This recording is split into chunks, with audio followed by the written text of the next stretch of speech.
સુરત શહેરમાં રખડતા શ્વાનોનો આતંક યથાવત જોવા મળી રહ્યો છે। શાળાએ પરીક્ષા આપવા જઈ રહેલા 9 વર્ષીય વિદ્યાર્થી પર શ્વાને હુમલો કરતા ગંભીર ઈજા પહોંચી છે। બાળકને સારવાર માટે હોસ્પિટલમાં ખસેડવામાં આવ્યો છે।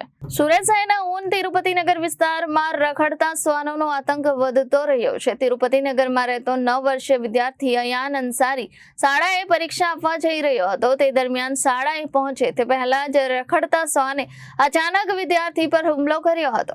આ હુમલામાં વિદ્યાર્થી અયાન અંસારીના પગના ભાગે ગંભીર ઈજાઓ પહોંચી હતી। આ ઘટના બાદ આસપાસના લોકો તાત્કાલિક મદદે પહોંચ્યા હતા અને ઈજાગ્રસ્ત વિદ્યાર્થીને સારવાર માટે સિવિલ હોસ્પિટલ સુરત ખાતે ખસેડવામાં આવ્યો છે। શ્વાનના હુમલાને કારણે વિદ્યાર્થી પરીક્ષા આપી શક્યો ન હતો। આ ઘટનાને પગલે તિરુપતિનગર વિસ્તારમાં શાળાએ જતા બાળકો અને સ્થાનિકોમાં ભયનો માહોલ સર્જાયો છે। સ્થાનિકો અને પરિવારજનોએ રખડતા શ્વાનો સામે તાત્કાલિક કાર્યવાही કરવાની માંગ उठावी है।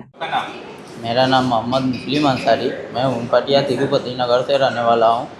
और मेरा लड़का 9 साल की है। वो आज परीक्षा आज पेपर थी, वो पेपर भी नहीं दे पाया ना, कुत्ते ने उसको काट लिया। ये अपना ऊनपटिया तिरुपति नगर में। मैं स्कूल के टीचर ने हमको फ़ोन करके बताया कि आपको लड़का को कुत्ता ने काट लिया। अभी स्थिति तो अच्छा है, मैं एडमिट कर लिए आया हूँ, मैं इंजेक्शन लग चुका है। क्या कहना चाहोगे? कहना यही चाहूँगा कि थोड़ा हम लोग पे ध्यान देना और कुत्ते को थोड़ा वो करें। ब्यूरो रिपोर्ट जनादेश न्यूज़ सूरत।